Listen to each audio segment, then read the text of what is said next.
Hello दोस्तों, नमस्कार। नई शुरुआत चैनल में आप सभी का स्वागत है। सो गाइड, जैसा कि आपको पता होगा कि संघवाद हमने वीडियो के फर्स्ट पार्ट में अपलोड कर दिया है। इसका फर्स्ट पार्ट अपलोड कर दिया है संघवाद के संबंध में, जिसमें हमने संघवाद की विशेषताओं के बारे में जिक्र किया था। इसकी 7 विशेषताएं बताई थी और इसके हमने संघवाद की विशेषताएं भी बता दी हैं और उसमें हमने शक्तियों का बंटवारा भी बता दिया है। संघवाद का अर्थ ही होता है कि विभिन्न स्तरों में शक्तियों का बंटवारा होना और इसके हमने विषय भी बता दिए हैं कि कौन किस पर कानून बना सकता है। केंद्रीय सरकार जैसे अपनी सत्ता का बंटवारा जैसे केंद्रीय स्तर पर होना, एक केंद्रीय स्तर है, प्रांतीय स्तर और इनके स्थानीय स्तर के बारे में हमने चर्चा की थी। अब जैसे कि हमारे यहाँ देश में है तो संघवाद में मतलब कि विभिन्न संघवाद का अर्थ होता है 2 या 2 से अधिक स्तरों में सरकार की शक्तियों का विभाजन ही क्या कहलाता है गाइड्स? संघवाद कहलाता है। संघ का अर्थ ही होता है समूह, मतलब केंद्र, प्रांत और स्थान का समूह ही क्या कहलाता है? संघवाद कहलाता है गाइड्स। सो देखेंगे आगे वीडियो के आगे देखते हैं हम। इसमें हमने विषय भी पढ़ा था कल के पार्ट में। जिसने भी वो पार्ट नहीं देखा है तो प्लीज़ गाइड देख लेना। क्या होता है इसमें, हमको मिलान करके पढ़ते हैं एक दूसरे का, तो क्या होता है आराम से हमें कोई भी चीज़ समझ में आ जाती है। देखिए जो केंद्र, इसका पार्ट अपलोड कर दिया है फर्स्ट पार्ट, एक सेकेंड पार्ट है। सो गाइड सेकेंड पार्ट में अपन देखते हैं कहाँ पर थे अपन। इस फर्स्ट पार्ट में हमने विभिन्न शक्तियों का बंटवारा या विभाजन किया था। जो केंद्र सूची जिस पर कानून बना सकती थी वो था जैसे कि संघ का विषय था, राज्य सरकार का विषय था और एक था जो दोनों पे कानून बना सकती थी वो थी समवर्ती सूची। संघ सूची, राज्य सूची और समवर्ती सूची के बारे में हमने पढ़ लिया था और संघ की विशेषताएं भी हमने देखी थी। संघवाद क्या है ये हमने देखा था। चलते हैं आगे। ये थी संघवाद की विशेषताएं। अब देख यहाँ पे संघीय व्यवस्था, भारत में संघीय व्यवस्था हमने देख ली थी कि भारत की संघीय व्यवस्था में 3 पार्टों में विभाजन किया गया है। पहले 2 पार्टों में विभाजन था भारत की संघीय व्यवस्था का। एक तो केंद्रीय स्तर था और दूसरा था प्रांतीय स्तर। लेकिन 1992 में इसको 3 पार्टों में डिवाइड कर दिया गया।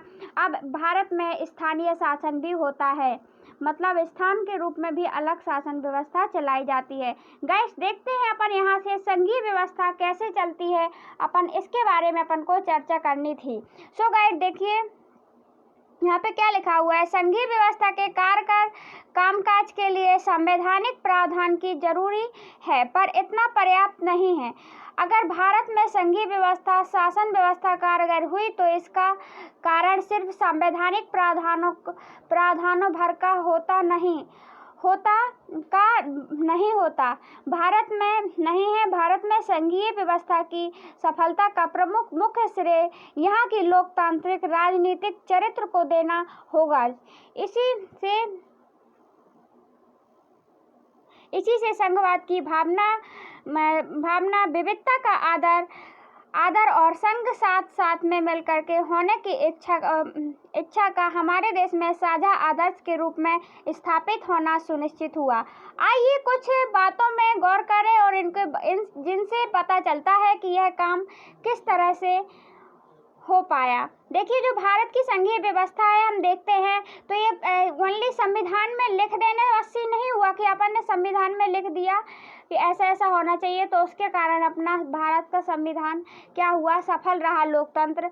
तो इसका कारण यह गृह युद्ध नहीं हुए। इसका कारण ये भी था कि भारत में हमेशा नैतिकता और आदर्श से राज्य करने की व्यवस्था थी। हमने देखा कि जो बेल्जियम था उसने नैतिक बल पर आधार पर काम किया था, इसलिए वहाँ का लोकतंत्र था वो बंटने से वहाँ की जो सत्ता थी वो बंटने से बच गई। क्योंकि वहाँ पे भी बहुत सारे देश के वहाँ पे जैसे डच थे, फ्रांस थे, अलग फ्रेंच लोग बोलते थे तो वहाँ पे शासन व्यवस्था बिगड़ जाती। लेकिन हमने देखा कि हमारे भारत में तो और ज़्यादा विविधता है। हम देखते हैं 28 राज्यों में बहुत सारी भाषाएं बोली जाती है, तमिल भी बोली जाती है, मराठी भी बोली जाती है, गुजराती भी बोली जाती है और अलग अलग विविधता, अलग अलग धर्म है, सिख है, ईसाई है, हिंदू है, मुस्लिम है और अलग अलग संप्रदायों के लोग यहाँ पे रहते हैं। इसके बाद भी यहाँ का लोकतंत्र बड़े ही आसानी से चल पाता है। इसका कारण है सब नैतिकता के आधार पर राज्य चलता है। हम देखते हैं सबकी भावनाओं को मिलाकर के काम किया जाता है, संग मिलकर के साथ मिलकर के काम किया जाता है, संग साथ रहने की इच्छा होती है, आदर्श के साथ कोई भी काम चलाया जाता है, जिसके कारण हमारा लोकतंत्र यहाँ पे किसी भी व्यक्ति एक भी व्यक्ति को ऐसा एहसास नहीं होने देते कि तुम्हारा लेवल कम है, या हिंदू यहाँ मुस्लिम यहाँ कम है, या जैन कम है, या सिख कम है, तो आपकी कोई सूझबूझ ना हो। सबके प्रधान हम देखते हैं कि सभी को आरक्षण दिया जाता है। जैसे हमने देखा रिजर्व सीट हो जाती है, महिला के लिए भी आरक्षण होता है कि अब महिला सीट ही आएगी, अब आएगी तो शासन में, सत्ता में, इसीलिए उनको भी आगे बढ़ाया जाता है, भले ही उनकी बल के रूप में कार्य नहीं किया जाता है। सो गाइड्स, आगे देखते हैं अपन। यही बताया गया है इसमें नए भाषाई राज्य हम देखते हैं। भाषाई राज्य भी बहुत ज़्यादा है हमारे देश में। वही बताया हमने, भाषा के आधार पर प्रांतों का गठन हमारे देश की लोकतांत्रिक राजनीति के अनुसार पहली और कठिन परीक्षा थी कि भाषा के आधार पर राज्यों का गठन कैसे किया जाए। यदि भाषा के आधार पर भी करते हैं तो अपन देखते हैं ये सबसे बड़ी कठिन समस्या थी। भारत ने सन 1947 में लोकतंत्र की राह पर अपनी जीवन यात्रा शुरू की। कब? 1947 में। उस वक्त से लेकर सन 2019 तक का अगर आप राजनीतिक मानचित्र देखेंगे तो इस अवधि के में आए बदलाव को देखकर आप आश्चर्यचकित रह जाएंगे।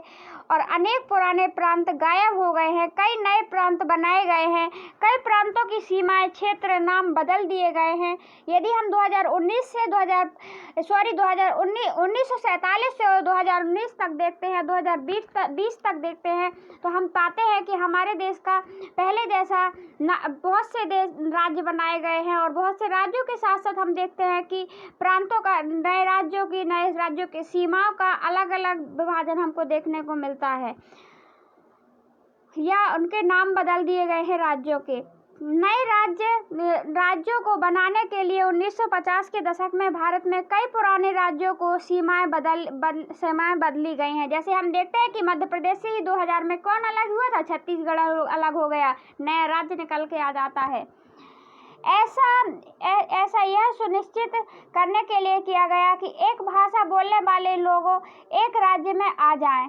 इसके बाद कुछ राज्य का गठन भाषा के आधार पर नहीं बल्कि संस्कृति, भूगोल अथवा जातीय एथनिसिटी की विभिन्नताओं को रेखांकित करने और उन्हें आदर देने के लिए भी किया गया, जिसमें नागालैंड, उत्तराखंड, झारखंड जैसे राज्य शामिल हैं। जब एक भाषा के आधार पर राज्यों का गठन की बात उठी तो राष्ट्रीय नेताओं को डर था कि देश टूट ना जाए, कहीं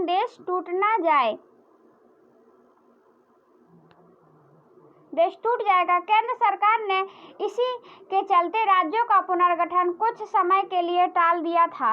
राज्य पर हमारा अनुभव बताता है कि भाषावार राज्य बनाने से देश ज़्यादा एकीकृत और मजबूत हुआ है, जिससे प्रशासन में भी पहले की अपेक्षा कहीं ज़्यादा सुविधाजनक हो गया है।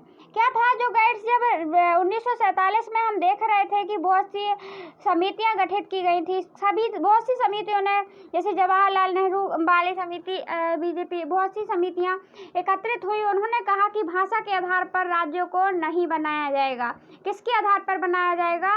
भूगोल की, मतलब कि अब यहाँ से यहाँ तक की आपकी सीमा है तो ये राज्य अलग हो जाएगा, ये राज्य यहाँ से ये अलग हो जाएगा। इस आधार पर, भौगोलिक सीमा के आधार पर बांटने का निर्णय लिया गया था। इसके क्या हुआ? उसमें आंदोलन होना शुरू हो गए, इसमें प्रॉब्लम हुई। और अपन ने देखा कि फिर बाद में जब अशोक मेहता समिति के बाद हम देखते हैं कि यहाँ पे भी क्या होता है, रमालू आंदोलन हुआ था तमिलनाडु में। रमालू ने भाषा के आधार पर बोल रहे थे वो लोग, क्या करने का? राज्यों का पुनर्गठन करने का। सो गाइड्स, बाद में क्या हुआ? भाषा के आधार पर राज्यों का गठन हुआ। हम देखते हैं कि हाँ, हम अपन अभी भी देखते हैं कि की भाषा के आधार पर राज्यों का गठन किया गया, जिससे अब जैसा नेता लोग सोच रहे थे कि एक दो देश एक भाषा के मिल करके कहीं हमारा राज्य हमारा देश है वो विकृत ना हो जाए, तो ऐसा नहीं हुआ और देश और भी ज़्यादा मजबूत और एकीकृत हो गया, क्योंकि सबको कोई भी को प्रॉब्लम नहीं जाती। अब शिक्षा भी चलाई जाती है तो वहाँ उस वाले राज्य में शिक्षा चली जाती है तो वहाँ की मातृभाषा को भी ध्यान दिया जाता है। और ऐसे में क्या हो जाता है, मातृभाषा को जब ध्यान दिया जाएगा गाइड्स, तो क्या होगा कि वहाँ पे आसानी से वो लोग शिक्षा को ग्रहण भी कर पाएंगे, उनको कोई प्रॉब्लम नहीं होगी उस राज्य में भाषा से संबंधित। सो गाइड्स, इससे हमारा देश क्या हो गया, और ज़्यादा एकीकृत हो गया और ज़्यादा मजबूत हो गया।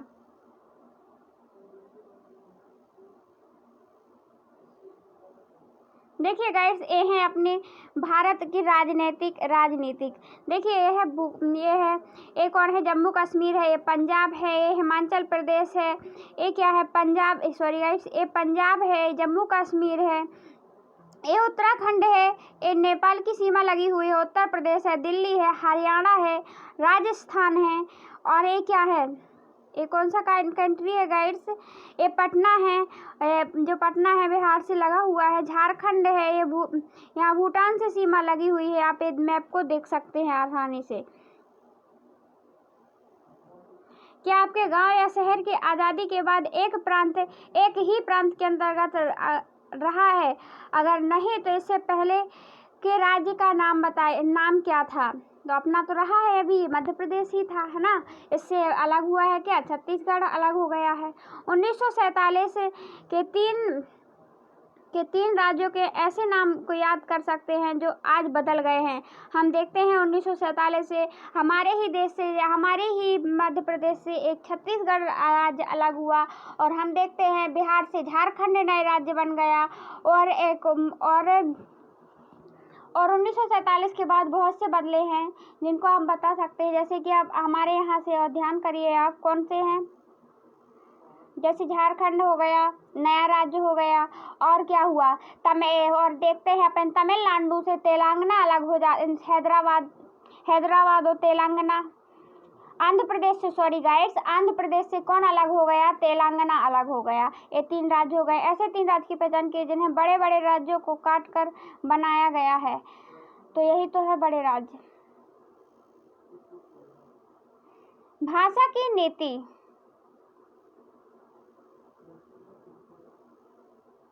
क्या होती है, अपन देखते हैं भाषा की नीति के अनुसार कैसे क्या हुआ। भारत में संघीय ढांचे के दूसरे परीक्षा भाषा की नीति को लेकर हुई। हमारे संविधान में किसी एक भाषा की राष्ट्र का दर्जा नहीं दिया जा सकता था। अभी तो क्या हुआ, राज्य का बंटवारा हो गया भाषा के आधार पर। अब हमको ये समझ में नहीं आता कि हमारे देश की भाषा को क्या रखा जाए, क्यों, हमारे देश की राष्ट्रीय भाषा क्या होगी जो पूरे राष्ट्र में चलेगी। सो गाइस, इसमें भी प्रॉब्लम थी हमारे देश में। क्यों प्रॉब्लम थी? हमारे देश में बहुत सारी भाषाएं बोली जाती हैं। राष्ट्रभाषा का दर्जा, किसी एक भाषा को राष्ट्रभाषा का दर्जा नहीं दिया जा सकता। राजभाषा माना गया, यहाँ हिंदी को राजभाषा माना गया, पर हिंदी सिर्फ 40% भारतीय मातृभाषा है। 40% लोग ही बोलते हैं, हमारे 60% तो अलग भाषाएं बोली जाती हैं। हम देखते हैं हिंदी भारतीय मातृभाषा है, इसलिए अन्य भाषाओं के संरक्षण अनेक दूसरे उपाय किए गए। अब ये नहीं कि दूसरी भाषाओं को इग्नोर किया जाए। जैसे हम श्रीलंका में क्या देखते थे, वहाँ की राजभाषा ओनली क्या हो गई थी, सिंहली हो गई थी, और तमिल लोगों को क्या किया गया था, उनकी भाषाओं के साथ भेदभाव किया गया, उनको अब हर चीज़ में प्रॉब्लम हो रही थी। तो अपने भारत ने ऐसा नहीं किया। मातृभाषा तो रही, राजभाषा तो रही हिंदी, लेकिन क्या किया है कि अनेक उपाय भी किए, दूसरे भाषाओं को भी संरक्षण का उपाय मिला। ये नहीं कि उन पर ध्यान ही न दिया जाए।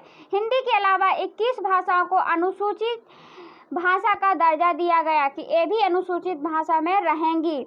सरकार के किसी पद के उम्मीदवार इनमें से किसी भी भाषा से परीक्षा दे सकते हैं, बशर्ते उम्मीदवार को इसको विकल्प के रूप में चुने। अब अपन देखते हैं अपनी जो परीक्षाएं होती हैं, कंपटीशन एग्जाम होते हैं। कंपटीशन एग्जाम मतलब जॉब के लिए, तो क्या होता है, उसमें विकल्प होते हैं कि आप कौन सी भाषा चुनना चाहते हैं, हिंदी, अंग्रेजी, मराठी, कौन सी चुनना चाहते हैं, चुन सकते हैं। आप भाषा परीक्षा दे सकते हैं, बशर्ते राज्यों की भी अपनी राजभाषाएं हैं। राज्यों की अपनी 2020 की जो शिक्षा नीति आई है वो आपने सुना है। उसमें क्या किया गया है, उसमें मातृभाषा को भी स्थान मिला है, प्रादेशिक भाषा को भी स्थान मिला है और हिंदी को भी स्थान मिला है। हिंदी भी भाषा वहाँ की हो सकती है, तो आज चुनने का स्थान मिल सका, आप उसमें भी शिक्षा ग्रहण कर सकते हैं। 5वीं तक के लिए मातृभाषा तो होनी ही चाहिए, फिर आपकी राज्यभाषा चल जाएगी। सो गाइस, आगे देखते हैं अपन। राज्यों को अपनी अधिकांश काम अपनी राजभाषा में ही होता है। अपन देखते हैं हमारी राज्य का काम हमारी ही राजभाषा में होता है, अधिकांश काम राजभाषा में। श्रीलंका के ठीक उल्टे हमारे देश में नेताओं ने हिंदी के उपयोग को बढ़ावा देने के मामले में बहुत सावधानी भरा व्यवहार किया। संविधान के अनुसार सरकारी कामकाज की भाषा के तौर पर अंग्रेजी का प्रयोग 1965 में बंद हो जाना चाहिए था, पर अनेक गैर हिंदी भाषी प्रदेशों ने मांग किया कि अंग्रेजी प्रयोग जारी रखा जाए। तमिलनाडु ने तो इस मांग में उग्र रूप ले लिया था। केंद्र सरकार ने हिंदी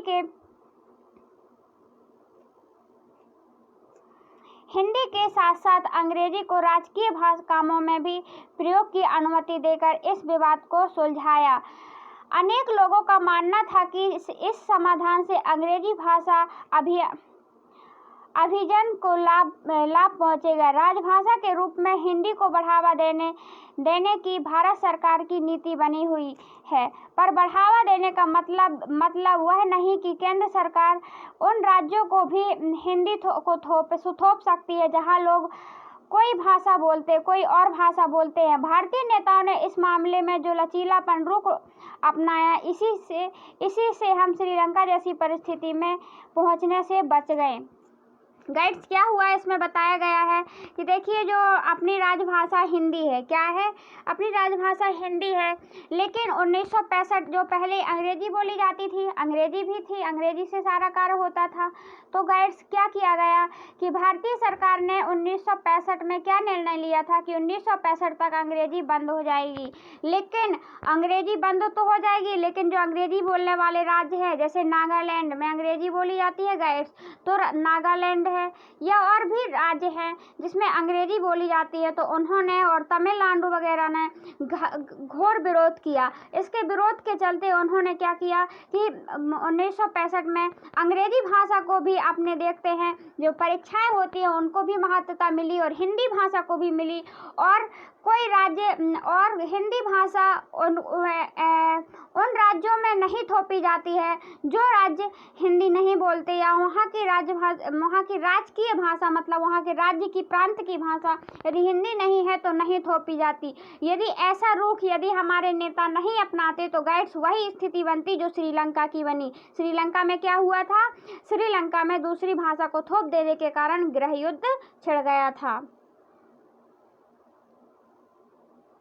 केंद्र और राज्य संबंध। अब केंद्र और राज्य भाषा के बारे में अपन ने पढ़ लिया। आई होप गाइड्स भाषा की नीति आपको समझ में आ गई हुई कि क्या क्या हुआ। 21 भाषाओं में सभी भाषाओं को इन्होंने क्या किया, किसी एक को ज़्यादा बढ़ावा तो दिया, पर ये नहीं किया कि दूसरे पर थोप दिया जाए वो चीज़। ठीक है, भाषा तो है हिंदी और इंग्लिश अपनी यहाँ पे देखते हैं अपन, लेकिन ये नहीं है कि किसी दूसरे पर यदि वहाँ पे नहीं बोली जाती तो कोई बात नहीं, आप बोल सकते हैं अपनी राजकीय भाषा। देखिए, केंद्र सरकार और राज्य सरकार के संबंध के बारे में बताते हैं। केंद्र और राज्य संबंधों में लगातार आए बदलाव को यह उदाहरण बताता है कि व्यवहार में संघवाद किस तरह मजबूत हुआ है।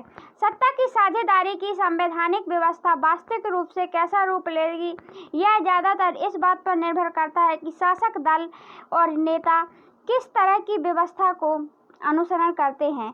काफ़ी समय तक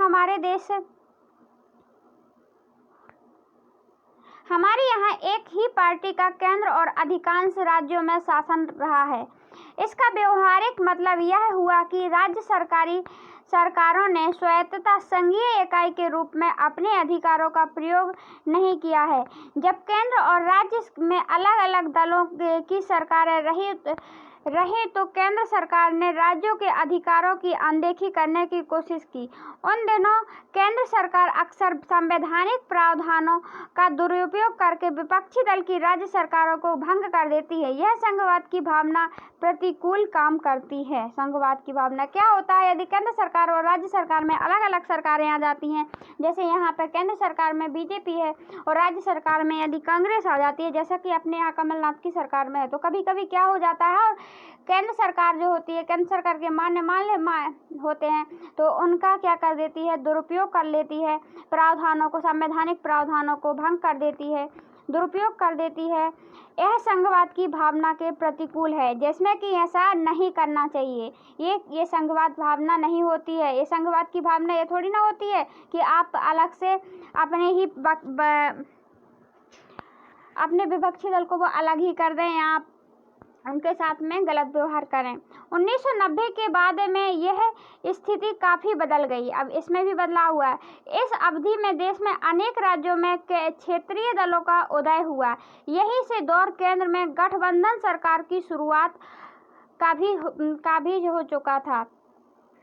क्या हुआ था 1992 में? यह नहीं होता था। अब क्या नहीं होता था कि यदि केंद्रीय सरकार में अलग सरकार है, प्रांत में अलग सरकार है, तो संविधान का उपयोग करके, संवैधानिक नियमों का उपयोग करते ये लोग संविधान का दुरुपयोग करके और वहाँ की शासन को हटा देते थे या कोई भी प्रॉब्लम खड़ी कर देते थे अपना। क्योंकि चलती किसकी है? ज़्यादातर केंद्र सरकार की भी चलती है, राज्य सरकार भी चलती है, कोई भी नियम बनाया जाता है तो। पर ये लोग क्या करते थे? एक केंद्र सरकार के खिलाफ था, ये लोग गलत करने लगते थे। तो 1992 में यह दौर भी बदल गया और क्या हुआ, यहाँ पे क्षेत्रीय दलों का उदय हुआ। यही दौर गठबंधन की सरकार की शुरुआत का भी था। चूँकि किसी एक दल को लोकसभा में स्पष्ट बहुमत नहीं मिला, इसलिए क्या हुआ कि ये बदल कैसे गया? क्योंकि 1992 में क्या हुआ, किसी भी दल को पूरा स्पष्ट बहुमत नहीं मिला कि बीजेपी की सरकार बनेगी या कौन सी पार्टी की सरकार बनेगी, नहीं मिला। इसलिए प्रमुख राष्ट्रीय पार्टियों को क्षेत्रीय दलों के समेत अनेक पार्टियों का गठबंधन बनाकर सरकार बनानी पड़ी। इसलिए अनेक पार्टियों का गठबंधन शुरू हुआ। कब हुआ? 1992 में सरकार बनानी पड़ी। इससे सत्ता में साझेदारी और राज्य सरकार की स्वायत्तता का आदर करने की नई संस्कृति पनपी। कब से? इस 1992 में, क्योंकि किसी को भी पर्याप्त बहुमत नहीं मिला, सबको बराबर रहा, स्पष्ट नहीं हुआ, तो ये लोग क्या किए, सबको मिला करके सरकार को चलाया। जिससे क्या हुआ, ये भी एक संघात्मक व्यवस्था का एक नया रूप हमको देखने को मिल गया, संस्कृति मिली। इस प्रवृत्ति को सुप्रीम कोर्ट के एक बड़े फैसले से भी बल मिला। इस फैसले के कारण राज्य सरकार को मनमाने ढंग से भंग करना या केंद्र सरकार के लिए मुश्किल हो गया। अब वह मनमाने ढंग से जो केंद्र सरकार है वह राज्य सरकार को भंग नहीं कर सकती थी। भंग करना मतलब नष्ट कर देना, वहाँ की शासन को दूसरे पर थोप देना या फिर वहाँ की शासन व्यवस्था को फिर से चुनाव करवा लेना या फिर भंग कर देना। तो ये केंद्र की मनमानी अब नहीं चलेगी, क्योंकि यह क्या था, एक खिलाफ था संघात्मक व्यवस्था के। क्योंकि पहले ऐसा ही होता था, यदि केंद्र में कोई और सरकार है और राज्य में कोई और सरकार है तो मनमानी ढंग से ये संविधान का क्या कर लेते थे, उल्टा उपयोग करके क्या कर लेते, केंद्र सरकार राज्य की सरकार को भंग कर सकती थी। लेकिन ये ऐसा अब नहीं होगा 1992 से, क्योंकि अब गठबंधन की सरकार भी बन गई थी, बल मिला। इसका मनमाने ढंग से भंग करना केंद्र सरकार के लिए मुश्किल हो गया। इस प्रकार आज संघीय व्यवस्था के तहत सत्ता की साझेदारी संविधान लागू होने के तत्काल बाद दौर की तुलना करने में ज़्यादा प्रभावी है। दो गाइड, आप इस चित्र को देख लीजिए, आपको समझ में आ जाएगा। संघात्मक व्यवस्था देखिए, ये होती है अपना राज्यों की शक्तियाँ जो कि सभी पर निर्भर होती हैं।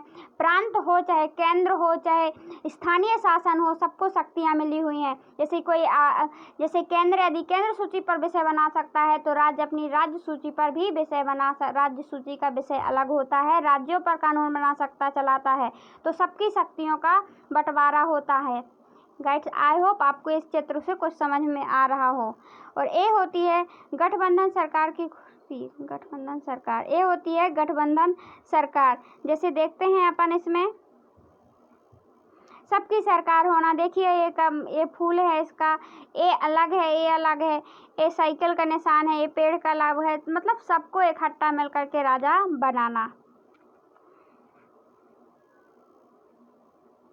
यहाँ अंकित दोनों कार्टून केंद्र राज्य के बीच संबंध दिखाया गया है।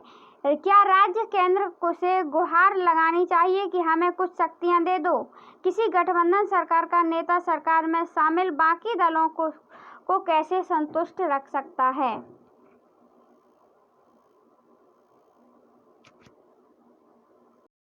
सो गाइड, देखते हैं अपन आगे भारत की भाषाई विविधता। क्या होती है भारत की भाषाई विविधता?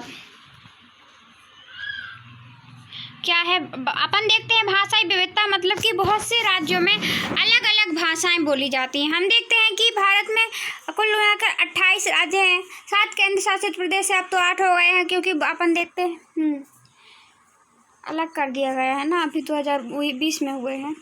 भारत में कितने राज्य, भारत की में कितनी भाषाएं हैं, हमको ये देखना है। अपने भारत में यदि भाषा के आधार पर सबकी राजभाषा तो नहीं बना सकती, भाषाई विविधता है कि नहीं है? जो बेल्जियम में थी, बेल्जियम में तो कम ही थी क्योंकि डच थी और फ्रेंच बोलते थे। सॉरी गाइड्स, डच थी और फ्रेंच थी। और हमारे यहाँ पे देखते हैं भाषाई विविधता। और इसी प्रकार श्रीलंका में जो गृह युद्ध हुआ उसमें भाषाई विविधता कौन थी? सिंहली थी, वो तो 2 भाषाओं को ही नहीं संभाल पाए।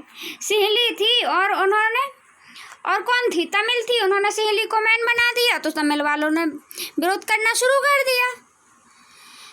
सो गृह युद्ध तो होना ही था। और हमारे देश में तो कितनी विविधता है, जाति धर्म के अनुसार बहुत सारी विविधता देखने को मिलती है। जाति है, धर्म है और विभिन्न, और एक जाति धर्म के नहीं और एक भाषा के लोग नहीं, 28 भाषाएं बोली जाती हैं। 28 नहीं तो बहुत सारी भाषाएं तो बोली ही जाती हैं।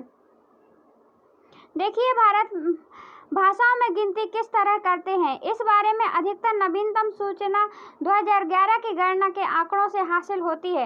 इस जनगणना में लोगों ने 1300 से ज़्यादा अलग अलग भाषाओं को अपनी मातृभाषा के रूप में दर्ज कराया था।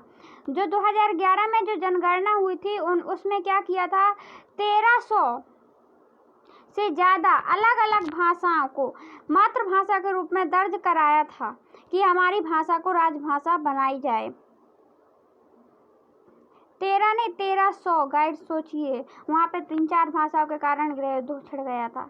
इन भाषाओं में कुछ प्रमुख भाषाओं के साथ समूहबद्ध कर दिया गया, जैसे भोजपुरी है, मगही है, बुंदेलखंडी है, छत्तीसगढ़ी है, राजस्थानी है, और ऐसी दूसरी भाषाओं को हिंदी से अंदर जोड़ दिया गया। जो हिंदी से मिलती जुलती भाषाएं हैं उनको तो हमने क्या कर दिया, हिंदी से जोड़ दिया कि आप हिंदी ही बोलिए, थोड़ी सी प्रॉब्लम है, बस है तो सेम ही। ऐसी समूहबद्ध के बाद ही जनगणना 121 प्रमुख भाषाएं पाई गईं जनगणना में। इनमें 22 भाषाओं को भारतीय संविधान की 8वीं अनुसूची में रखा गया। 22 भाषाओं को किस में रखा गया, 8वीं अनुसूची में रखा गया कि मातृभाषा वहाँ की राजभाषाएं हैं, ठीक है ना, अनुसूची में रखा गया। इन्हें ही अनुसूची भाषा कहते हैं। कौन सी अनुसूची में रखा गया, गाइड से क्वेश्चन पूछ लिया जाता है, तो 8वीं अनुसूची में रखा गया। अभी 11 अनुसूचियां हैं, 11-12 अनुसूचियां हो गई हैं। और जो भाषा को रखा गया 8वीं अनुसूची में भाषा को रखा गया। भाषा के हिसाब से भारत में दुनिया में संभवतः सबसे ज़्यादा विविधता वाला देश है। हम देखते हैं कि दुनिया में सबसे ज़्यादा विविधता वाला देश कौन कहलाता है भाषा के आधार पर, वो है हमारा भारत। इसके बाद भी भाषा के ऊपर कभी भी हमारे यहाँ पे इतना ज़्यादा गृह युद्ध नहीं होता है। ये तो एक शासन व्यवस्था, अच्छे से शासन व्यवस्था चलाने का संकेत मिलता है कि हमारे देश की शासन व्यवस्था अच्छी है, साथ ही वाला देश है। साथ ही लगी सूची में देखने में यह स्पष्ट हो जाएगा कि एक भाषा बहुसंख्यक भारतीय मातृभाषा नहीं है। भारतीयों की मातृभाषा नहीं है। सबसे बड़ी भाषा हिंदी भी सिर्फ 41% लोगों को ही मातृभाषा है। जो अब अपनी मातृभाषा हिंदी को बनाया जाता है, जो बहुसंख्यक है, वो तो केवल 44% लोग ही बोलते हैं। अगर दूसरी भाषा के तौर पर हिंदी के जानने वाले की संख्या पर भी जोड़ ली जाए तो भी 2011 में 50% से कम ही थी। जहाँ तक अंग्रेजी की बात है तो वह 0.0% लोगों ने इसे मातृभाषा बताया था। दूसरी और तीसरी भाषा के तौर में 11% के लोग इसे जानते थे। इस सूची को गौर से देखें लेकिन इसे याद रखने की ज़रूरत नहीं है, सिर्फ इन कामों को कीजिए। देखिए यहाँ पे सूची लगी हुई है और यहाँ पे भाषा की फीसदी लिखी है। अनुसूचित भाषाएं दी गई हैं, जैसे अनुसूचित 8वीं अनुसूची में लगाई गई हैं इन भाषाओं को। ये 22 भाषाएं हैं जिनको संविधान में जगह दी गई है। असमिया भाषा 1.26% बोली जाती है। बांग्ला भाषा 8.03% बोली जाती है। बोडो बोली जाती है 0.12%। डोगरी बोली जाती है 21 और गुजराती 4.58 बोली जाती है। हिंदी बोली जाती है 43% बोली जाती है, क्योंकि 43.63 है गाइड्स। देखिए कन्नड़ बोली जाती है 3%। यहाँ पे सबसे ज़्यादा अपन देखते हैं हिंदी बोली जाती है, ठीक है ना, 44% बोली जाती है। और कौन सी भाषाएं बोली जाती हैं? कन्नड़ है, कश्मीरी है, कोंकणी है, मैथिली है, मलयालम है, मणिपुरी है, मराठी है, नेपाली है 3%, ओडिसी है और पंजाबी है, नागन्य है, संथाली है और कौन है, सिंधी है 0.23, तमिल है 5.70% और तेलुगु है 6.70% और उर्दू है 4.19%। इन भाषाओं को अनुसूची में बद्ध किया गया है, अनुसूची में लिखा गया है, ठीक है ना, अनुसूचित किया गया है अलग अलग राज्यों में बोली जाने वाली भाषाएं। देखिए राज्यों का पुनर्गठन आयोग रिपोर्ट आज से ठीक 50 साल पहले 1 नवंबर 1956 को लागू किया गया था। क्या? राज्य पुनर्गठन आयोग की स्थापना की गई थी, जिन्होंने भाषा के आधार पर 1 नवंबर 1956 को लागू किया था, ठीक है। इस दौर पर अपने तरीके से इसने राष्ट्र के राजनीतिक संस्थागत जीवन को एकदम बदल दिया था। गांधी जी और अन्य नेताओं ने अपने अनुयायियों को वादा किया था कि जब मुल्क आज़ाद होगा तो इस देश में नए प्रांत बनेंगे और भाषा के आधार पर राज्यों का पुनर्गठन किया जाएगा। पर जब 1947 में मुल्क आज़ाद हुआ तो इसका बंटवारा भी हो गया। कैसे बंटवारा हो गया? जब मुल्क आज़ाद हुआ तो हमने सोचा था, गांधी जी और नेताओं ने सोचा था कि भाषा के आधार पर राज्यों को बांट दिया जाएगा, कि यहाँ पे ये वाली भाषा बोली जाती है तो ये पूरा क्षेत्र किसका हो गया, एक कौन सा क्षेत्र हो गया, मध्य प्रदेश हो, राजस्थान हो या फिर तेलुगु हो, तमिलनाडु है तेलुगु बोलने का। तो इस प्रकार किया गया था। लेकिन जैसे ही अपना देश क्या हुआ, आज़ाद हुआ, तो क्या हुआ, इसका बंटवारा हो गया, पाकिस्तान और भारत में 2 देश निकल आए। विभाजन धार्मिक आस्था से पुरातन जुड़वा का परिणाम था। पुरानी आस्था की एक ऐसी चीज भाषा, जिसके आधार पर अब कितने विभाजन होंगे। नेहरू और पटेल और राजा जी का मानना सवाल कूद रहा था। उनको लगा कि जो जैसे ही मुल्क का विभाजन हो जाता है तो वो लोग कहते हैं कि ये भाषा भी क्या है। अभी अपन ने देखा कि धर्म के आधार पर भारत 2 राज्यों में विभाजित, 2 देशों में विभाजित हो गया। एक बन गया पाकिस्तान, एक बन गया भारत बन गया। सो गाइड्स, यदि ऐसी और भाषा भी एक ऐसा ही मुद्दा है, पुरानी भाषा भी यही मुद्दा है। यदि भाषा के आधार पर हम विभाजन करते हैं तो उन्हें डर था कहीं राज्य अलग अलग कितने हम विभाजन करेंगे और कौन कौन से राज्यों को देश बनाएंगे। छोटे छोटे से राज्य, जैसे बेल्जियम है, एक कितने छोटे छोटे, अपना इतना बड़ा देश है, इतनी ज़्यादा विविधता है, इसके बाद भी हमारे देश में शासन व्यवस्था व्यवस्था इतनी अच्छी है कि यहाँ कोई भी प्रॉब्लम नहीं है। इनको ये डर था, कौन को, जवाहरलाल नेहरू को और भी नेताओं को।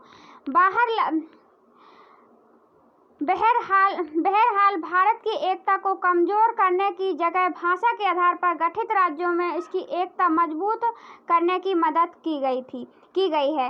गाइड्स, जो उनको लगता था वैसा नहीं हुआ। जो गांधी जी सोच रहे थे भाषा के आधार पर राज्य का बंटवारा सही रहेगा, वाकई में वो सही रहा।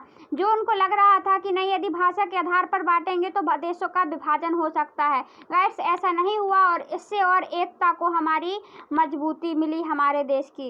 एक व्यक्ति कन्नड़ और भारतीय या बंगाली या भारतीय अवस्था तमिल, गुजराती, भारतीय जैसे दो पहचानों के साथ आसानी से जीता है। हम देखते हैं कि यदि हम भाषा के आधार पर ना करते तो क्या होता, इनको भी प्रॉब्लम थी, अब और गुजराती को भी प्रॉब्लम थी, मराठी को भी प्रॉब्लम थी, और यदि इन सबको प्रॉब्लम थी, यदि अपन सब जगह गुजराती को हिंदी बुलवाते, अब बोलना तो आता नहीं है गाइड्स, तो लड़ाई तो होनी थी कि नहीं होनी थी। या मराठी को या गुजराती बुलाते तो प्रॉब्लम थी, या फिर सबकी भाषा अपन मराठी कर देते या गुजराती कर देते तो क्या होता, मराठी वालों को प्रॉब्लम थी, तमिल वालों को प्रॉब्लम थी, वो क्या करते, उनकी प्रॉब्लम का सॉल्यूशन वो तो नहीं था।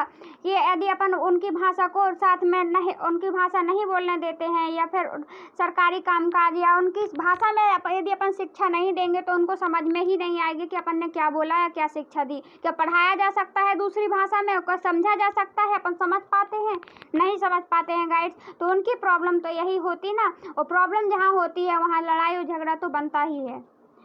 सो गाइड्स, इससे हमारे देश को एकता मिली। ये विवाद दुखद तो नहीं, लेकिन इतने बुरे भी नहीं कहे जा सकते हैं। सुखद तो नहीं है, लेकिन इतने बुरे भी नहीं कहे जा सकते हैं। भाषा व राज्यों का गठन, भाषा के आधार भारत को एक भयावह स्थिति से बचा लिया गया। अगर तेलुगु और मराठी बगैर बोलने वाली भावनाओं को ख्याल न रखा गया होता तो यहाँ की स्थिति कुछ प्रकार की होती। एक भाषा के 14-15 राष्ट्र बने होते यदि इनको नहीं रखा गया होता। और हमने हमारे देश में क्या किया, यदि अपन देखते हैं एक दूसरे से मिलती जुलती भाषा है तो उनको इकट्ठा कर दिया गया, तो उनको ज़्यादा प्रॉब्लम नहीं हुई। जैसे हमारे राष्ट्र मध्य प्रदेश में अपन हिंदी बोलते हैं, और हिंदी के साथ साथ अपनी यदि मातृभाषा भी आती है तो अपन शिक्षा में क्या कर दी गई है, मातृभाषा को भी जोड़ दिया गया है कि मातृभाषा में ही छोटे में अपन शिक्षा दी जाएगी। तो क्या प्रॉब्लम होती है, क्या नहीं होती है, क्योंकि मिलती जुलती है, बुंदेलखंडी। भारत में विकेंद्रीकरण, अब क्या होता है विकेंद्रीकरण, आइए गाइड्स अपन देखते हैं, पढ़ते हैं इस टॉपिक को। विकेंद्रीकरण, हमने अभी पढ़ा कि संघीय सरकारें 2 या 2 से अधिक स्तर वाली होती हैं। हमने अपने देश में 2 स्तरों वाली सरकार की चर्चा की है। भारत जैसे विशाल देश में सिर्फ 2 स्तर की शासन व्यवस्था से बढ़िया शासन नहीं चल सकता। भारत के प्रांत यूरोप के स्वतंत्र देशों से भी बड़े हैं। जनसंख्या के हिसाब से उत्तर प्रदेश रूस से बड़ा है। महाराष्ट्र जर्मनी के बराबर है। भारत के अनेक राज्य खुद भी अंदरूनी और तौर पर विविधताओं से भरे हैं। इस प्रकार राज्य में भी सत्ता बांटने की जरूरत है। भारत में संघीय सत्ता की साझेदारी 3 स्तरों पर है।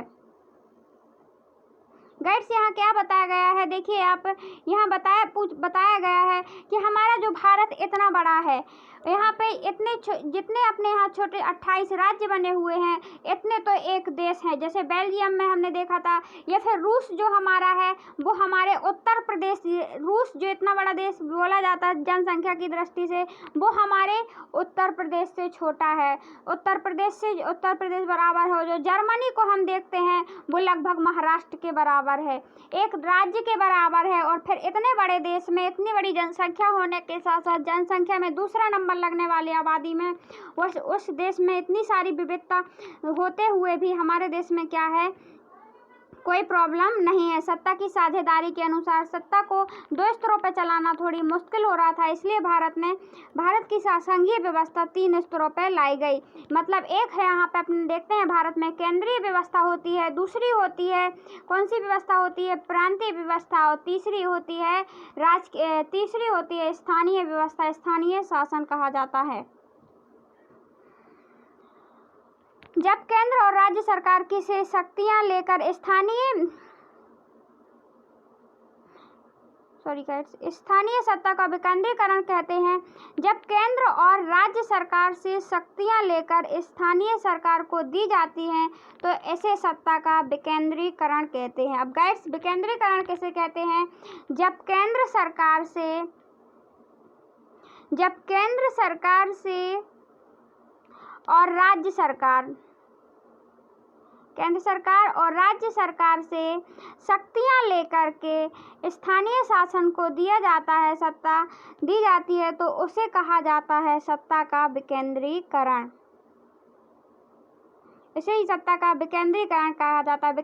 सत्ता का विकेंद्रीकरण मतलब कि राज्य और केंद्र सरकार से शक्तियां लेकर के इसको देना, किसको देना? स्थानीय शासन को। गाइस, देखा आप एक मजेदार फैक्ट ये भी है, आप देख सकते हैं कि केंद्र से कौन शक्ति लेता है या केंद्र किसको शक्ति देता है? राज्य को दी जाती है और राज्य स्थानीय शासन को। मतलब इन दोनों ने दिया किसको? इसको दिया कि नहीं दिया?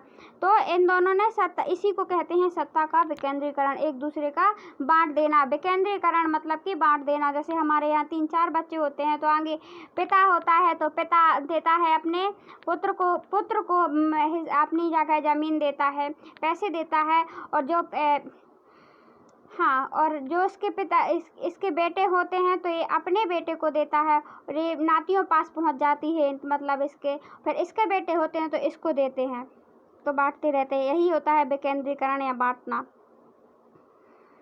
विकेंद्रीकरण के पीछे बुनियादी सोच यह है कि अनेक मुद्दों और समस्याओं को निपटारा स्थानीय स्तर पर ही बढ़िया ढंग से हो सकता है। लोगों को अपने इलाके के समस्याओं को बेहतर समझ होती है। लोगों को इस बात की भी अच्छी जानकारी होती है कि पैसा कहाँ खर्च किया जाए और चीज़ें अधिक कुशलता से उपयोग किस तरह से की जा सकती हैं।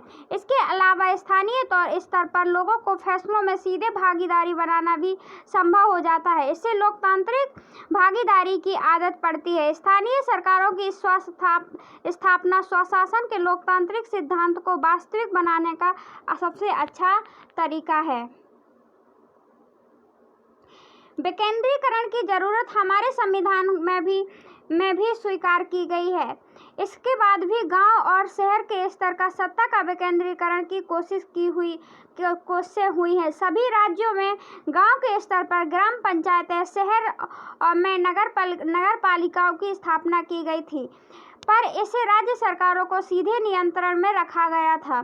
स्थानीय सरकारों के लिए नियमित ढंग से चुनाव नहीं कराए जाते थे। इसके पास ना तो अपना कोई अधिकार था न संसाधन। इस प्रकार प्रभावी ढंग से सत्ता का विकेंद्रीकरण नाम मात्र का हुआ था।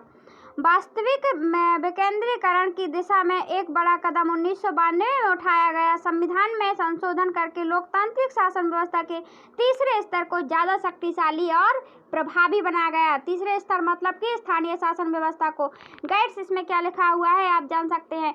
देखिए, यहाँ पे ये बताया गया है कि यदि अपन सत्ता का विकेंद्रीकरण करते हैं, जैसे अपन देखते हैं कि केंद्र सरकार होती है, प्रधानमंत्री होता है, वो गाँव की स्थिति को उतने अच्छे से नहीं जान सकता जितने गाँव के लोग जानते होंगे उस स्थिति को, कि पैसा कहाँ पर लगाया जाए और कहाँ पर नहीं लगाया जाए, या कहाँ पर ज़्यादा खर्च किया जाए, पढ़ाई में ज़्यादा खर्च किया जाए या अपन कृषि में कर रहे हैं, या कहाँ पे क्या बनना है। तो ये सबसे अच्छा गांव का बंदा ही जान सकता है, क्योंकि अपन देखते हैं, क्योंकि वो गांव में हमारे रहता है। तो गांव में अपन देखते हैं स्थानीय शासन की सत्ता का विकेंद्रीकरण हुआ, और क्या हुआ राज्य और केंद्र ने गांव के स्थानीय शासन की व्यवस्था की, मतलब नगर में नगर पालिका बनाई जाएगी, गांव में ग्राम पंचायत बनाई जाएगी। यदि अपन देखते हैं जब जिम्मेदारी नीचे तक अपन अच्छी तरीके से निभाने लगते हैं लोग या उनको दे दी जाती है तो काम अच्छी तरह से होता है। और यदि एक इंसान ही करता रहे और दूसरे कोई जिम्मेदारी ले ही ना हो या उनकी भागीदारी ना हो तो इन लोगों को भी प्रॉब्लम और इन लोगों को भी प्रॉब्लम होती है। यदि अपन देखते हैं अपने घर में यदि अपन 4 फैक्ट्रियों के मालिक हैं और अपन एक फैक्ट्री सभी चारों बेटे को दे देते हैं कोई भी इंसान, तो क्या होता है वो चारों फैक्ट्री आसानी से चल पाएंगी। और यदि एक ही व्यक्ति 4 फैक्ट्री को चलाता है तो वो उस पर ध्यान नहीं दे पाता है गाइड्स, कोई ना कोई कमी रह जाती है, वो एक इंसान नहीं चला पाता है ज़्यादा अच्छे से, ज़्यादा तौर तरीके से। और यदि चारों को दे दी जाती है तो जिम्मेदारियां और भागीदारी बढ़ जाती है, जिससे क्या हो जाता है वो काम अच्छे से होता है और वहाँ की शासन व्यवस्था को वो एक बच्चा अच्छे से जानता है और यहाँ पे जो रहता है वो अपनी फैक्ट्री के बारे में अच्छे से जानता है या अपने गांव के बारे में उसे अच्छे से पता होता है। तो इनका विकेंद्रीकरण तो कर दिया गया था गाइस पहले ही, लेकिन क्या हुआ था, सत्ता का विकेंद्रीकरण हो गया था, स्थानीय शासन थी, लेकिन क्या था इनको अधिकार प्राप्त नहीं हुआ था। इनको शक्तिशाली बनाया गया कब, 1992 में कदम उठाया गया। अब स्थानीय स्वशासन, स्थानीय निकायों में चुनाव नियमित रूप से कराना संवैधानिक बाध्यता है। अब अपन देखते हैं कि गांव में भी या स्थानीय शासन में भी चुनाव कराया जाता है। 1992 से पहले नहीं होता था गांव में।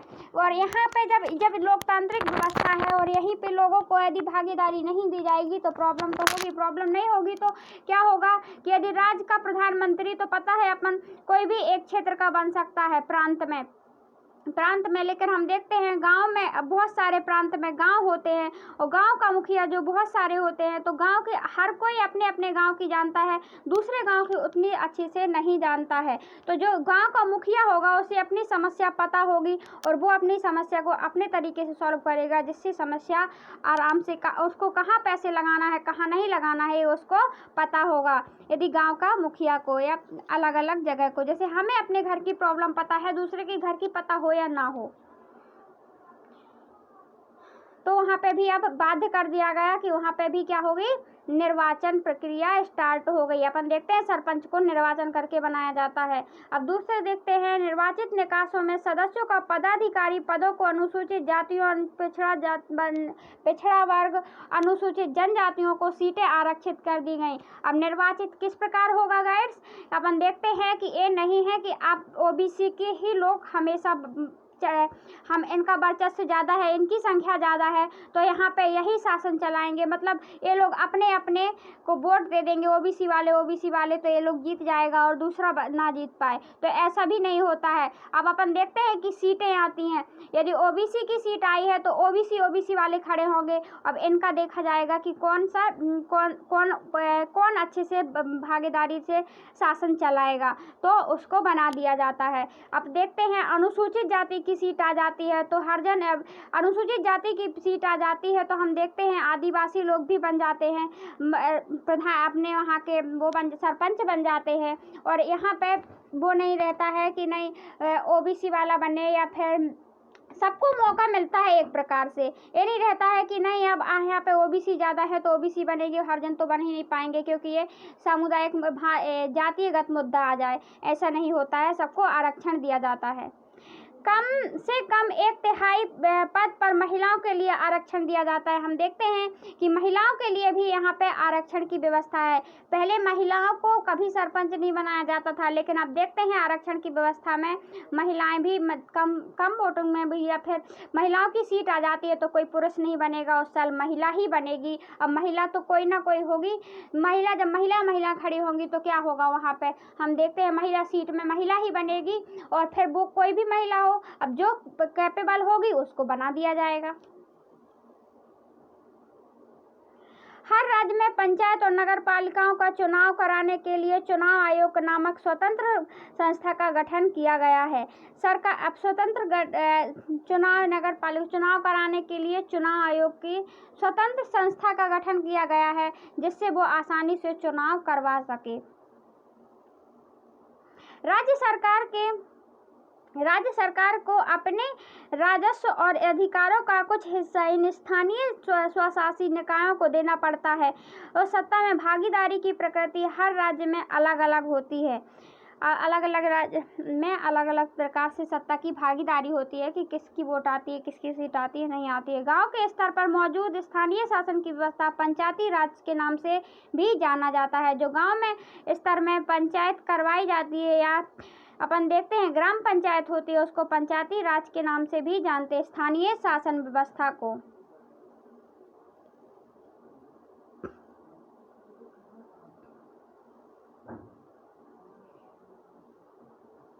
तो गांव की शासन व्यवस्था को स्थानीय शासन के रूप में जाना जाता है। प्रत्येक गांव में ग्राम समूह एक ग्राम पंचायत होती है। यह एक तरह की परिषद है जिसमें कई प्रकार के सदस्य, एक अध्यक्ष होता है। सदस्य वार्डों से चुना जाता है।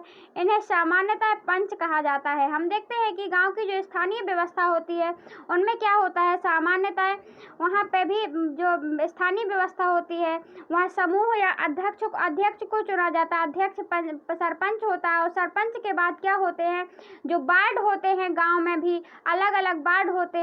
वार्डों से क्या चुना जाता है, एक पंच चुना जाता है और एक पंच चुना जाता है और 5 जन को मिलकर के वहाँ पे पंच बनाया जाता है। पंच को भी चुना जाता है जो वार्डों से अध्यक्ष चुने जाते हैं।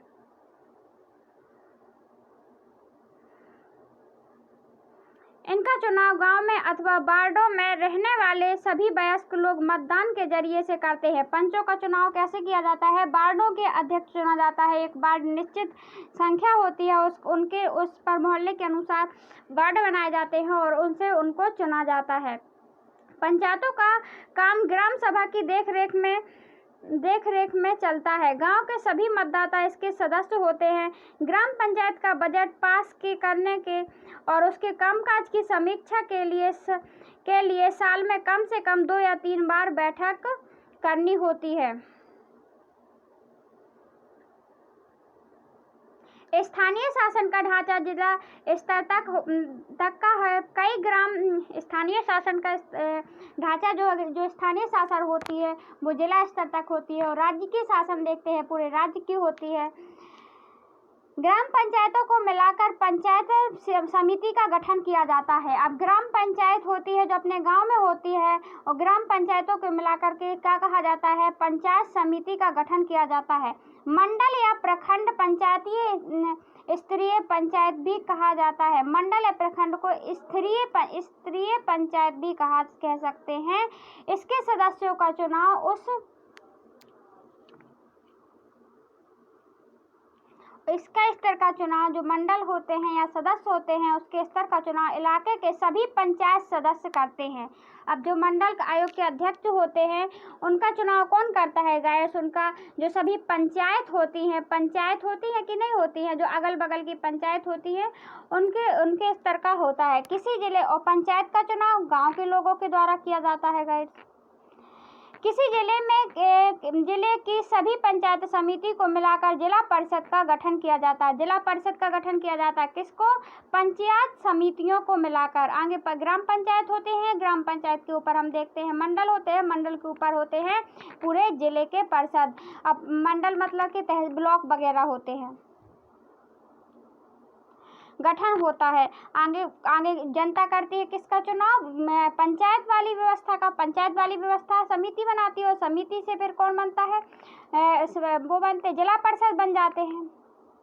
अधिकांश सदस्यों का चुनाव होता है। जिला परिषद में उस जिले में लोकसभा और विधानसभा के लिए चुने गए सांसदों का विधायकों तथा जिला स्तर के संस्थाओं में अधिकांश भी सदस्य रूप में होता है। जिला परिषद का प्रमुख इस परिषद का राजनीतिक प्रधान होता है। जो जिला परिषद का प्रधान होता है उसे राजनीतिक परिषद का प्रधान कहा जाता है और इसी के जो चुनाव जो जिला परिषद के लोग होते हैं वो जाकर के राज्य सरकार में भी कार्य करते हैं, चुने जाते हैं उससे। इस प्रकार स्थानीय शासन की वाली संस्थाएं शहरों में भी काम करती हैं। शहरों में नगर पालिका होती है, बड़े नगरों में नगर निगम का गठन किया जाता है। जो छोटे छोटे नगर होते हैं उसमें नगर पालिका होती है और जो बड़े नगर होते हैं उसमें नगर निगम का गठन किया जाता है। नगर पालिका और नगर निगम दोनों का कामकाज निर्वाचित प्रतिनिधि करते हैं, जो निर्वाचित होते हैं। नगर पालिका और नगर पालिका का प्रमुख नगर पालिका का राजनीतिक प्रधान होता है और नगर निगम ऐसे पदाधिकारी को मेयर कहा जाता है। नगर पालिका के अधिकारी को राजनीतिक प्रधान कहा जाता है और जो नगर निगम के होते हैं, नगर निगम कहाँ बनाए जाते हैं गाइड? जो बड़े बड़े शहर होते हैं, बड़े बड़े नगर होते हैं, वहाँ पे बनाए जाते हैं नगर निगम बनाए जाते हैं। और नगर निगम के जो अधिकारी होता है, जो बड़े बड़े नगर का अधिकारी होता है, उसे मेयर कहा जाता है। उसे क्या कहा जाता है गाइड्स? मेयर कहा जाता है। बहुविकल्प या फिलिंदा ब्लैंक में ये क्वेश्चन पूछ सकता है, ध्यान रखिएगा।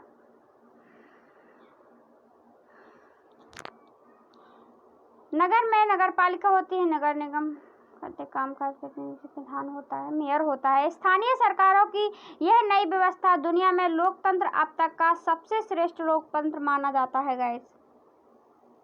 देखते हैं अपन ब्राजील का एक प्रयोग के बारे में चर्चा करेंगे। ब्राजील शहर पोर्तो एलेग्रे विकेंद्रीकरण और नागरिकों की सक्रिय भागीदारी वाले लोकतंत्र मेल का एक विलक्षण प्रयोग किया है। इस शहर में नगर परिषद के समांतर एक संगठन खड़ा किया गया और अपने शहर के बारे में वास्तविक फैसले का अधिकार स्थानीय निवासियों को दिया गया। इस शहर के करीब 13 लाख लोग अपने शहर का बजट तैयार करने में भागीदारी करते हैं। शहर को अनेक उप क्षेत्रों में बांटा गया, लगभग वैसे ही जिन्हें हम वार्ड कहते हैं। अब शहर को बांटा गया वार्डों के रूप में, मतलब वहाँ पे ब्राज़ील में बांटा गया दरअसल 13 लाख लोगों के बीच में, ठीक है ना। अपनी अपनी बैठक होती है जिसका स्वरूप ग्राम सभा की तरह है, जैसे ग्राम सभा में बैठक होती है।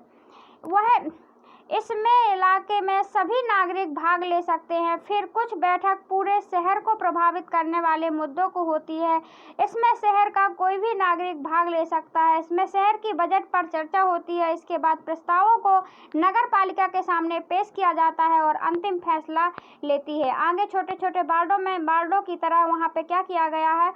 उप क्षेत्रों में बांटा गया है। किसको? शहर को, जिन्हें हम वार्ड कहते हैं उनको उप क्षेत्रों में बांटा गया है। फिर वहाँ पे बैठक होती है। क्या होती है? ब्राज़ील में बैठक होती है। जब बैठक होगी तो वहाँ पे क्या करते हैं लोग? जो अंतिम निर्णय होता है वो किसका होता है? नगर पालिका का होता है। वो बैठक होती है, किससे संबंधित होती है? बजट से संबंधित। बजट मतलब कि पैसों से संबंधित या फिर कर लगाने से संबंधित, या पैसे कौन सा बजट गाइड्स किस में खर्च किया जाए, कितना खर्च किया जाए, ये होता है बजट। हर फैसले के लेने की प्रक्रिया में करीब 20,000 लोगों का हिस्सा लेते हैं। इस तरीके से अपनाने में यह सुनिश्चित हो गया कि बजट सिर्फ अमीर लोगों की वस्तुओं में ही खर्च नहीं किया जाएगा। अब सभी गरीब वस्तुओं बसें जाती हैं। वह पुनर्वास अंतिम किए गए बगैर भवन निर्माता झुग्गी वाले उजाड़ों को नहीं हो सकते थे। अपने देश में भी केरल के कुछ इलाकों में ऐसे प्रयोग किए गए हैं। वहां आम लोगों ने अपनी बस्तियों के विकास की योजना का तैयार करने की भागीदारी की है। क्या हुआ गाइस? यहाँ पे जो ब्राज़ील था वहाँ पे क्या किया उन्होंने? वहाँ पे फैसला लिया कि वहाँ पे जो लोग थे वहाँ को सबको मिला करके क्या की जाती थी? बैठक की जाती थी बजट के संबंध में कि किस में बजट खर्च किया जाए और अंतिम निर्णय। और इस वाले जो बैठक होती थी इसमें आम लोग भी भागीदारी ले सकते थे। सब लोग आकर के बैठ सकते थे। ये नहीं कि वो बस बैठेगा, कोई भी नागरिक बैठ सकता था। इससे क्या हो जाएगा? 20,000 लोग बैठ सकते थे हर फैसले में। अब जब सब लोग फैसले लोगे सबके फेवर में होगा। ये नहीं होगा कि किसी भी पक्ष को आगे रखा जाए, ठीक है ना। सब लोग गाइड्स करेंगे। केरल में भी यही होता है। तो फिर वो फैसला लिया जाता था कि वो किस पर खर्च करना है उस बजट को। बड़ा प्रयोग है। नगर पालिका और ग्राम पंचायतों में करीब 36 लाख लोगों का चुनाव होता है। यह संख्या अपने आप दुनिया के कई देशों में कुल आबादी से ज़्यादा है। स्थानीय सरकारों की संवैधानिक दर्जा दिए जाने वाले हमारे यहाँ लोकतंत्र की जड़ें मजबूत हुई हैं। हमने महिलाओं का प्रतिनिधित्व बढ़ाने के साथ ही हमारे लोकतंत्र में उनकी आवाज़ को मजबूत किया है। हम देखते हैं कि अब महिला आरक्षण भी किया जाता है, महिलाओं की भी सीट आती है। जब महिलाओं की सीट आती है तो कोई पुरुष वहाँ पर नहीं बन पाता है, महिला ही बन पाती है, क्योंकि महिलाओं को हम देखते थे उनकी स्थिति बहुत ही खराब बनती जा रही थी और हम देखते थे कि उनको चुनाव में कोई मौका ही नहीं मिलता था। सो गाइड्स, सबका मत रखा जाता है इसमें, हमारे लोकतंत्र में ध्यान रखा जाता है, किसी को बेगानापन महसूस ना हो, वो उनकी स्थिति कमज़ोर हो या फिर ना हो। बहरहाल इस सब के बावजूद अभी भी अनेक परेशानियां कायम हैं।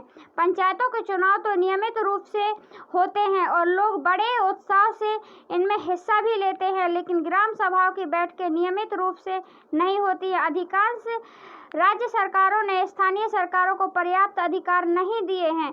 इस प्रकार हम स्वशासन की आदर्श स्थिति से काफ़ी दूर हैं। गाइड्स, क्या होता है कि हम देखते हैं कि अभी भी समस्याओं को समाप्ति नहीं हुई है। जैसे अपन देखते हैं स्थानीय शासन है, उसमें पर्याप्त रूप से बैठक नहीं हो पाती है, और बैठक होती भी है गाइड्स तो क्या होता है, इनको अधिकार उतना नहीं देती है राज्य सरकार, उतना अधिकार कहीं कहीं नहीं मिल पाता है, अधिकार उनको ना नहीं मिल पाता है, जिससे इनकी समस्या बनी हुई है। आदर्श शासन से हम अभी भी काफ़ी दूर हैं गाइड्स।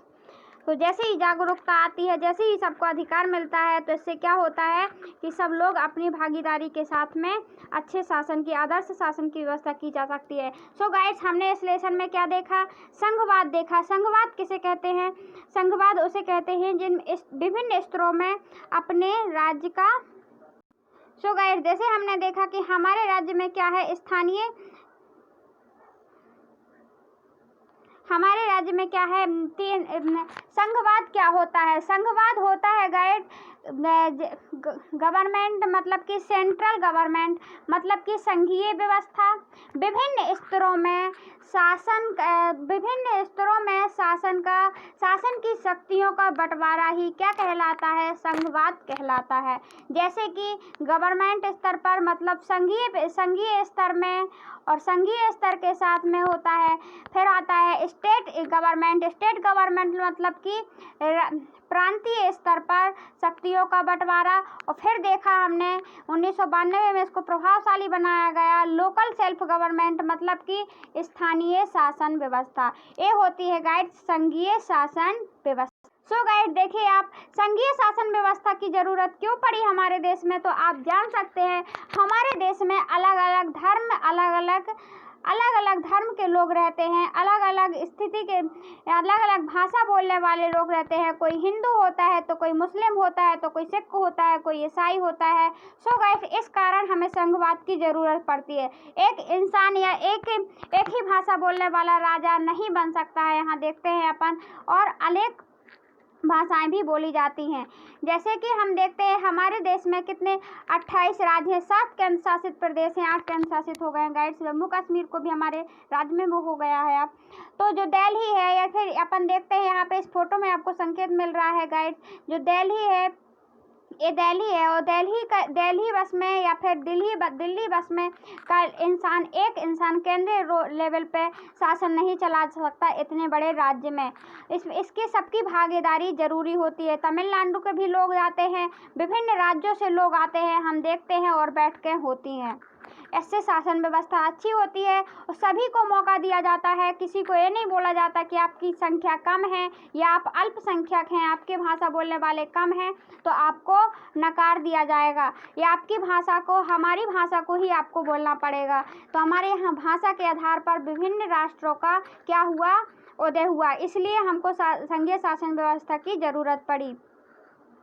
गाइस देखते हैं कि अपन इतने बड़े अपन शासन व्यवस्था में अपन देखते हैं कि ये नहीं होता है कि हमारे देश में अलग अलग अब सबकी भागीदारी होती है। राज्य सरकार अलग काम करती है, केंद्र सरकार अलग करती है, स्थानीय सरकार की अलग। जैसे कि राज्य केंद्रीय शासन अलग समवर्ती सूची हमने देखा था कि संघीय सूची देखा था, प्रांतीय सूची देखा था, और कौन सी सूची देखी थी गाइस आप याद करिए, समवर्ती सूची, जिसमें कि राज्य सरकार और संघ सरकार दोनों कानून बना लेती थी, और यदि जो बचे हुए मामले होते थे उसमें संघ सरकार काम करती थी।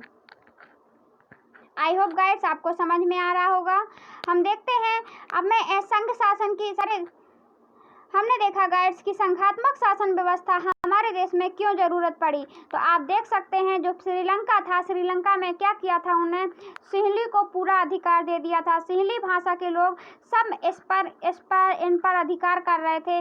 तो क्या हो रहा था, इसमें गृह युद्ध हो गया था। क्यों हो गया था? क्योंकि पावर एक के हाथ में चली गई थी और दूसरे को नकारा जा रहा था। तो हमारे देश में ऐसा ना हो, इसलिए हमने क्या किया, संघात्मक व्यवस्था को अपनाया। और संघात्मक व्यवस्था में सबको अधिकार दिए गए, सबको शक्ति दी गई, सबको क्या दिया गया गाइड्स, अधिकार दिया गया, और सब लोग आसानी से शासन करते थे। सो गाइड्स हमने देखा सबके ह्यूमन राइट थे, मतलब सभी समुदाय के लोग शासन में जा सकते थे। ये नहीं था कि नहीं हिंदू भाषा ही के लोग जाएं या अंग्रेजी भाषा के लोग ही जाएं या मुस्लिम लोग भी जाएं या जैन धर्म के लोग भी जाएं। नहीं, सबको हमारे देश में सबको अधिकार है। सबकी भागीदारी के साथ में हम लोग शासन व्यवस्था चलाते हैं, साझेदारी व्यवस्था के साथ में। हम देखते हैं सबके साथ में मिलकर हमारे देश में शासन किया जाता है। किसी बैठक करवाई जाती है, जैसे हमने प्रांतीय शासन व्यवस्था देखी और प्रांतीय में अपने स्थानीय शासन व्यवस्था देखी। इसमें जो स्थानीय लोग होते हैं वो अपनी शासनों को चुनते हैं लोगों को, और जा कर के सबको वोट का अधिकार होता है और सब लोग साथ में मिलकर के शासन करते हैं। यही होता है आदर्श शासन व्यवस्था। So thanks for watching guide. I hope आपको समझ में आया होगा। हमने निष्कर्ष भी बताया, आपको याद भी हो गए होंगे। तो गाइड आपको कैसा लगा ये वीडियो, कमेंट बॉक्स में कमेंट अवश्य करें। यदि आपको ये वीडियो पसंद आता है तो लाइक करें, शेयर करें, सब्सक्राइब करें, और यदि पसंद नहीं आता है तो डिसलाइक करके जाइए मेरी वीडियो को गाइड। लेकिन एक बार में कमेंट बॉक्स में कमेंट अवश्य कीजिए कि आपको हमारी कमी कहाँ रह गई, आपको कहाँ समझ में नहीं आया। हम उसमें सुधार करने की कोशिश अवश्य करेंगे। So thanks for watching guides. पढ़ते रहिए, आगे बढ़ते रहिए।